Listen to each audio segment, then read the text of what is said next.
بسم اللہ الرحمن الرحیم۔ سیدہ فاطمہ کے 10 سال بعد تک سیدنا علی شیر خدا نے دوسری شادی نہ کی۔ اپنے بھائی عقیل کے اصرار پر انہی کو حکم دیا کہ میرے ساتھ شادی کے لیے ایک نیک، پاک باز اور بہادر خاتون کو تلاش کرو۔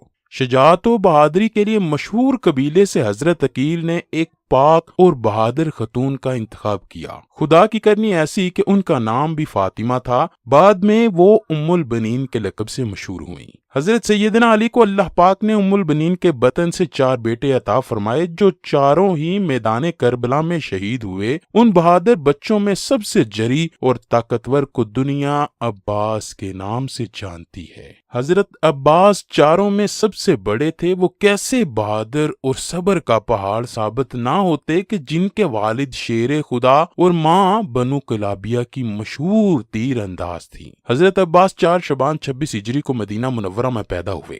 امیر المؤمنین حضرت علی کبھی کبھی جناب عباس کو اپنی گود میں بٹھاتے اور ان کی آستین کو پیچھے الٹا کر بوسہ دیتے اور آنسو بہاتے۔ ایک دن ان کی ماں ام البنین اس ماجرے کو دیکھ رہی تھی تو انہوں نے اپنے شوہر حضرت علی سے پوچھا، آپ یہ کیا کرتے ہیں؟ سیدنا علی نے فرمایا، یہ ہاتھ اپنے بھائی حسین کی مدد اور نصرت میں کاٹے جائیں گے، میں اس دن کے لیے آنسو بہاتا ہوں۔ جناب عباس نے حسنین کریمین کے ساتھ تربیت پائی۔ جب آپ جوان ہوئے تو لوگ آپ کی دانشمندی، کمالات اور بہادری کی مثالیں دیتے نہ تھکتے۔ جب حضرت علی شہید ہوئے تو آپ اس وقت 14 سال کے تھے۔ اس عظیم صدمے کو برداشت کیا اور جنازے کو رات میں دفن کیا۔ بس وہی دن تھا کہ جب حضرت عباس کے امتحانات شروع ہوئے جو سب کے سب انہوں نے ہمت اور صبر سے برداشت کیے۔ آخر کو آپ نے وہ دن بھی دیکھا کہ جب حضرت امام حسن کو زہر دے کر شہید کیا گیا۔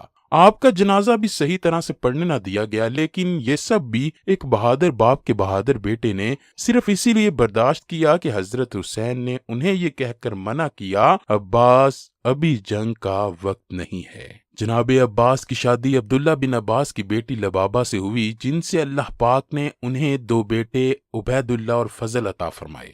آپ ہمیشہ حضرت امام حسین کے شانہ بشانہ رہے، بلکہ حضرت عباس ہمیشہ بنی ہاشم کے 30 نوجوانوں کا حلقہ بنا کر حضرت سیدنا امام حسین کی حفاظت کے لیے ان کے ساتھ رہتے۔ آپ نے ہمیشہ اپنے آپ کو حضرت حسین کا غلام بنا کر پیش کیا، نہ کہ بھائی۔ یہاں تک کہ کربلا کے میدان میں بھی آپ نے اپنی غلامی اور وفا کا مظاہرہ کیا۔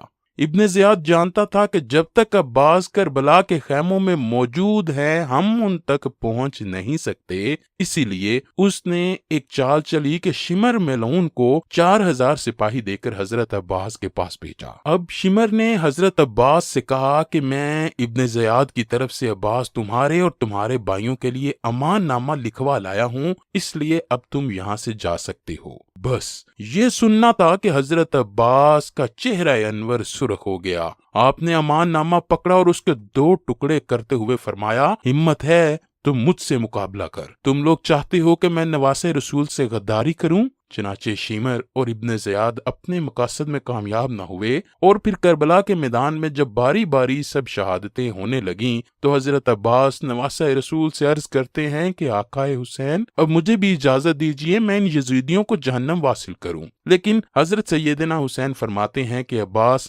یہاں شجاعت کا امتحان نہیں بلکہ یہ تو ہمارے صبر کا امتحان ہے۔ حضرت عباس خیموں کے گرد چکر لگا رہے تھے کہ حضرت بی بی سکینہ ہاتھوں میں مشکیزہ لیے جناب عباس کے قریب آئیں اور کہنے لگیں، چچا عباس، میرے اصغر نے 3 دن سے پانی نہیں پیا۔ غازی عباس نے بی بی سکینہ کو دیکھا تو خالی مشکیزے کو دیکھ کر فرمانے لگے، اے میری آقا زادی، میرے حسین سے کہو کہ میں آپ کے لیے پانی لے کے ہوں۔ بس بی بی سکینہ حضرت عباس کو لے کر امام حسین کے پاس آتی ہیں اور فرماتی ہیں، اے بابا، چچا کو اجازت دیجیے کہ وہ نہر سے پانی لے کے آئیں۔ حضرت امام حسین نے غازی عباس کے چہرے کو دیکھا اور ایک آہ بھری اور فرمایا، سکینہ، عباس جاؤ میری بہن زینب کے پاس، اگر میری بہن عباس کو اجازت دیتی ہے تو عباس تم چلے جانا۔ حضرت عباس اور معصوم سکینہ حضرت زینب کے خیمے میں آتی ہیں۔